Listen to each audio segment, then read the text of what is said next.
1992 நடந்த ஒலிம்பிக்ஸில் Derek Redmond அப்படின்னு ஒருத்தர் பார்ட்டிசிபேட் பண்ணுறாரு. 400 மீட்டர்ஸ் ரன்னிங் ரேஸை கம்ப்ளீட் பண்ணணும் அப்படின்றதுக்காக. ஸோ அவர் எந்த லெவலுக்கு அந்த ரேஸை ஜெயிக்கணும் அப்படின்னு ஆசைப்பட்டுட்டு இருக்காங்களோ, ஆடியன்ஸும் அவர் எப்படியாச்சும் ஜெயிச்சிடணும்னு சொல்லிட்டு ஃபுல் ஃபோக்கஸ்டாக அவரே பார்த்துக்கிட்டு இருக்காங்க. ஸோ ரேஸும் ஸ்டார்ட் ஆகுது. ரேஸு ஸ்டார்ட் ஆன கொஞ்ச நேரத்திலேயே அவரோட காலில் பயங்கரமான ஒரு வலி. அவரால் அந்த நெக்ஸ்ட் ஸ்டெப்பு கூட எடுத்து வைக்க முடியாமல் அந்த ரன்னிங் ரேஸ் நடந்துட்டு இருக்க அதே இடத்துல விழுந்துடுறாரு.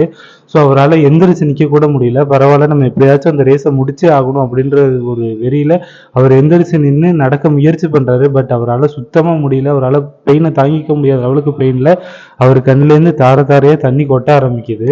ஸோ இதை பார்த்துட்டு இருந்த டெரக்கோட அப்பா வந்துட்டு அந்த செக்யூரிட்டியெல்லாம் மீறி அந்த ஸ்டேடியம்குள்ளே என்ட்ரி ஆகி அவர் அந்த ஃபினிஷிங் லைன் வரைக்கும் கூட்டிகிட்டு போய் ஹெல்ப் பண்ணுறாரு. என்னதான் டெரக் அந்த ரேஸை லாஸ்ட்டில் கம்ப்ளீட் பண்ணியிருந்தாலும் மொத்த ஆடிட்டோரியமே எந்திரிச்சு நின்று அவருக்கு ஸ்டாண்டிங் அவேஷன் கொடுத்தாங்க. அதுக்கு காரணம் ஆஸ் அ மேனாக அந்த இடத்துல அவர் ரியாக்ட் பண்ணது. டெரக் என்னதான் நம்ம இந்த ரேஸில் ஜெயிக்க மாட்டோம், நம்ம இந்த ரேஸில் லாஸ்ட்டாக கூட முடிக்க மாட்டோம், நம்மளால பெயின் ரொம்ப தாங்கிக்க முடியல அப்படின்னு என்னதான் அவருக்கே தெரிஞ்சாலும், இல்லை நம்ம இந்த ரேஸை எடுத்துட்டோம், இந்த ரேஸில் நம்ம ஜெயிக்கிறோம் தோக்குறோங்கிறது செகண்டரி, பட் ரேஸ் எப்படியாவது முடிச்சிடணும் அப்படின்றது தான் அவரோட எய்மாக இருந்துச்சு. ஸோ அவர் என்னதான் பெயின் அவருக்குள்ளே இருந்தாலும் அதையெல்லாம் அவர் பொருட்படுத்தாமல் அந்த ரேஸை கண்டிப்பாக கம்ப்ளீட் பண்ணி முடிச்சாரு. ஸோ அந்த விதமான ஒரு ஆட்டிடியூடுக்கும் அந்த விதமான ஒரு மைண்ட் செட்டுக்கும் தான் அத்தனை பேர் எந்திரிச்சதுன்னு ஒரு ஸ்டாண்டிங் அவேஷன் கொடுத்தாங்க. ஸோ டெரக் மாதிரி நம்ம லைஃப்லயும் நம்மள நெக்ஸ்ட் லெவலுக்கு போக விடாத மாதிரி சின்ன சின்ன சுச்சுவேஷன்ஸ் நம்மளுக்குள்ள சுத்தி இருக்கலாம். பட் லைஃப்ல ஒரு பயங்கரமான நம்மளோட பெட்டர் வெர்ஷனை அச்சீவ் பண்றதுக்கு நம்ம லைஃப்ல ஒரு மேனா நம்ம டெவலப் பண்ணிக்கிட்டோம் அப்படின்னா நம்ம லைஃபை ஒரு பெட்டரான பொசிஷன்ல லீட் பண்ணி கொண்டு போக முடியும். லேட் பண்ணாம ஸ்டார்ட் பண்ணிடலாம். So first be open hearted person. ஒரு ஃப்ரெண்ட்ஷிப்பு இல்லை ஒரு ரிலேஷன்ஷிப்பு ஏதோ ஒரு காரணத்தினால ஒரு பிரேக்கப் ஆகுது, ரெண்டு பேர்த்துக்கும் ஒரு அண்டர்ஸ்டாண்டிங் இல்லாதனால பிரேக்கப் ஆகுது அப்படின்னா அந்த பெயின் அந்த இது மட்டும் உங்களுக்கு மட்டும்தான் இருக்கிற மாதிரி இந்த உலகத்துலேருந்தே உங்களை ஐசோலேட் பண்ணி ஒரு தனிமையான ஒரு உலகத்தை உருவாக்கிறேன், ஒரு தனிமையான ஒரு இதில் இருக்கேன், யாரு கூடயும் நான் பேச மாட்டேன் அப்படின்னு சொல்லிட்டு சொல்யூஷனுக்குள்ளே போயிடாதீங்க. ஏன் அப்படின்னா இந்த மாதிரியான பெயின் அண்ட் சஃபரிங்கிறது எல்லாருக்குமே வரும்.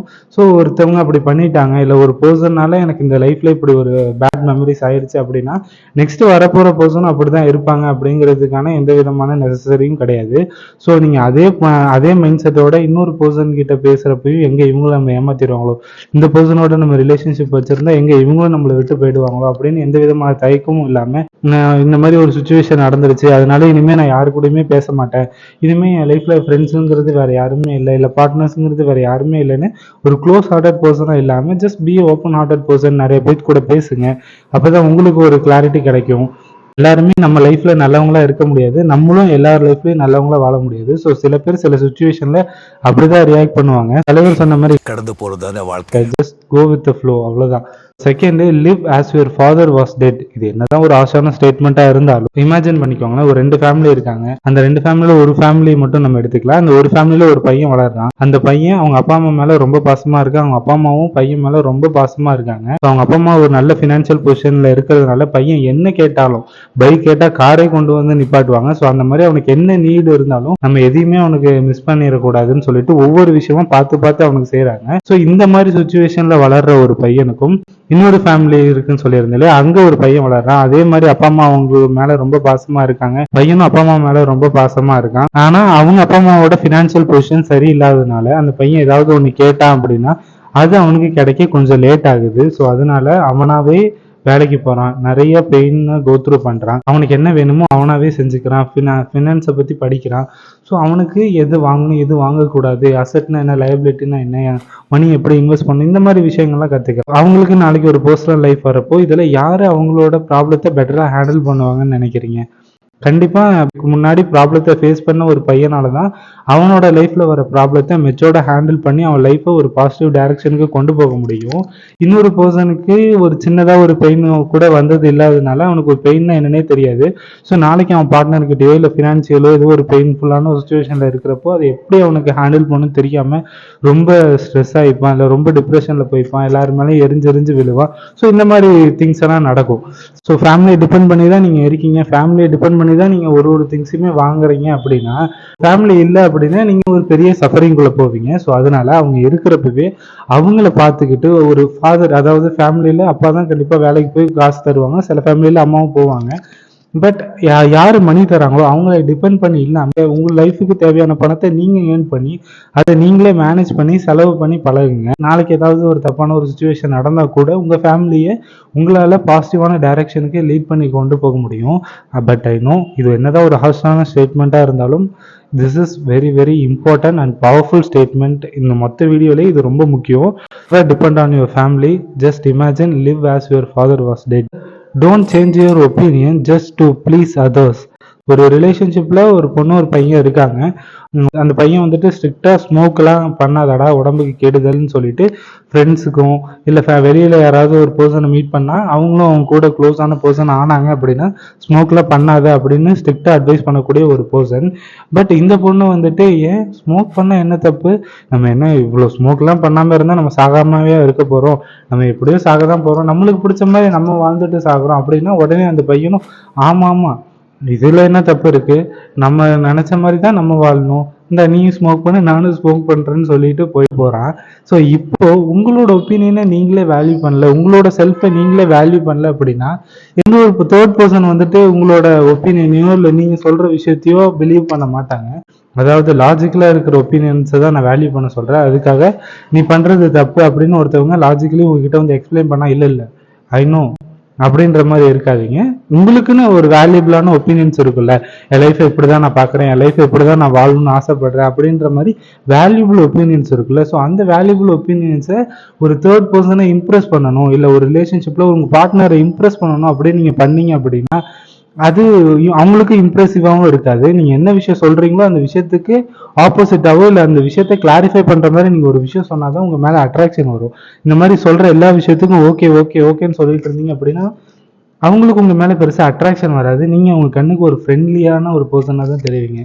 நம்பிக்கை கொடுக்குமா, உங்க கூட ஒரு ரிலேஷன்ஷிப் வச்சுக்கலான்றது தோணுமான்னு கேட்டோன்னா பெருசாக எந்த வகையிலும் அட்ராக்ஷன் பண்ணாது. ஸோ அதனால் உங்களுக்குன்னு வேல்யூபிளாக இருக்கிற ஒப்பீனியன்ஸை, உங்களுக்குன்னு வேல்யூபிளான இருக்கிற உங்களோட லைஃபோட பெர்ஸ்பெக்டிவை never change to others. Passion is your first priority. As a மேனாக நம்மளுக்குள்ள எவ்வளோ கேரக்டர்ஸ் நம்ம டெவலப் பண்ணாலும் முதல்ல நம்மளோட பேஷனை ஃபைண்ட் அவுட் பண்ணுறது தான் ரொம்ப ரொம்ப ரொம்ப இம்பார்ட்டண்டான விஷயம். ஸோ ஃபஸ்ட்டு நீங்கள் உங்கள் பேஷனை சீக்கிரமாக ஃபைண்ட் அவுட் பண்ணுங்கள். ஸோ அப்படி உங்கள் பேஷனை நீங்கள் ஐடென்டிஃபை பண்ணாலும் பர்சன் கூட நான் அதிகமாக டைம் ஸ்பெண்ட் பண்ணால் நான் வந்துட்டு அந்த பர்சன் கூட ரொம்ப அட்ராக்டிவான பர்சனாக தெரிவேன்.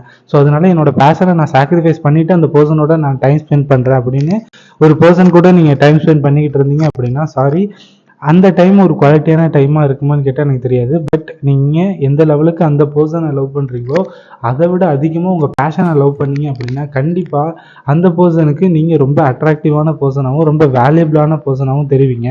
அப்போ நீங்கள் அந்த ஒரு பொண்ணு கூடயோ இல்லை ஒரு பையன் கூடயோ நீங்கள் உட்காந்து ஒரு ரிலேஷன்ஷிப்பில் பேசுகிறப்போ அந்த பர்சன் உங்கள் கூட ஸ்பெண்ட் பண்ணுற அந்த டைமை ரொம்ப வேல்யூபிளான டைம் ஆகும். ப்ளஸ் உங்களை பார்த்து அட்ராக்டும் ஆவாங்க. ஸோ அப்போது ஒரு ரிலேஷன்ஷிப்பை பில்ட் பண்ணுறதுக்கு ரொம்ப ஈஸியாகவே இருக்கும். ஸோ ஆஸ் அ மேனாக பேஷன் அப்படிங்கிறது ஒரு பொண்ணை இம்ப்ரெஸ் பண்ணுறதுக்கு மட்டும் இல்லை, உங்கள் லைஃப்பை பயங்கர பாசிட்டிவ் வகையில் லீட் பண்ணிட்டு போகிறதுக்கும் பேஷன் உங்களோட பயங்கரமான ஒரு ப்ரையாரிட்டி. ஸோ அதனால் find your fashion, work on your fashion. Fifth one, don't use your family as an excuse. ஒரு பர்சன் இருக்காங்க, அதில் ஒரு பர்சன் சக்ஸஸ்ஃபுல்லான பர்சனாகவும் இன்னொரு பர்சன் ரொம்ப ஃபெயிலியரான பர்சனும் இருக்காங்க.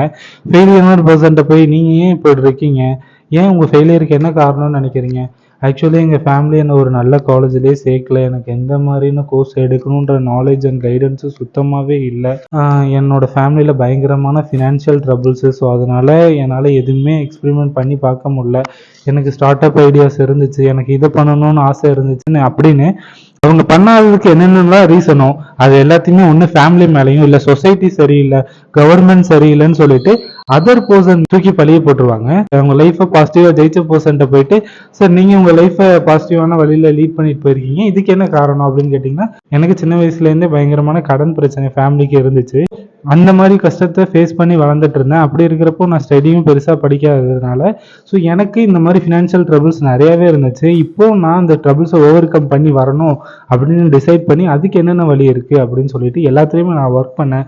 அதுலேருந்து எனக்கு கிடைச்ச நாலேஜை வச்சு நான் டெவலப் பண்ணிக்கிட்டேன். ஸோ இப்போ நான் இந்த மாதிரி ஒரு பொசிஷனில் இருக்கேன் அப்படிம்பாங்க. ஸோ நம்மளுக்கு சுச்சுவேஷன் எதுவாக வேணால் இருக்கலாம், இந்த சுச்சுவேஷனை நம்ம எப்படி பார்க்குறோம், அந்த சுச்சுவேஷன் நம்ம எப்படி ஹேண்டில் பண்ணுறோம் அப்படிங்கிறத பொறுத்து தான் நம்மளுக்கு கிடைக்கக்கூடிய ரிசல்ட்டு சக்ஸஸாக ஃபெயிலியரா அப்படிங்கிறது டிசைட் ஆகும். நம்ம லைஃப்பில் நம்ம எந்த மாதிரி ஒரு பொசிஷனில் இருந்தாலும் சரி, பாசிட்டிவாக மாறல அப்படின்னா அதுக்கான ரீசனை உங்களுக்குள்ளே தேடுங்க. நம்ம இன்னும் அந்த பொசிஷனை அட்டைன் பண்ணல, நமக்கு ஏன் இன்னும் இந்த இடத்துல ஒரு ரெகக்னேஷன் கிடைக்கல, நம்ம ஏன் இன்னும் வளரல அப்படின்னு உங்களுக்குள்ளே கேட்டுக்கோங்க. Never blame others. எனக்கு இதனால அது இல்லை, அவங்களால இவங்க இல்லை, என் ஃபேமிலி வெல்த்தாக இல்லாததுனால நான் இப்போ இவ்வளோ மோசமான சுச்சுவேஷனில் இருக்கேன் அப்படின்னு இருக்காதீங்க. உங்ககிட்ட என்ன இருக்கு, இல்லை உங்ககிட்ட இருந்து எதை மாற்றிக்கிட்டா பெட்டரான வெர்ஷனாக மாற முடியும் அப்படின்றத டிசைட் பண்ணி ஒர்க் பண்ண ஆரம்பிச்சிங்கனாலே that's a first symptoms of success. இப்போ நான் சொன்ன இந்த 5 ரூல் சுப்பீரியர் மேன் அப்படின்ற புக்லேருந்து தான் நான் படித்து சொல்லியிருக்கேன். ஸோ இந்த வீடியோ உங்களுக்கு பிடிச்சிருந்துச்சுன்னா இந்த வீடியோக்கு ஒரு லைக் பண்ணிடுங்க. அப்போ தான் இந்த மாதிரியான கண்டென்ட் தேடிக்கிட்டு இருக்கிற பர்சனுக்கு இந்த வீடியோ போய் ரீச் ஆகும். இந்த மாதிரி வீடியோஸ் நீங்கள் தொடர்ந்து பார்க்கணும் அப்படின்னா மறக்காமல் தனி ஒரு குரலுக்கு சப்ஸ்கிரைப் பண்ணிக்கோங்க. So see you on the next video.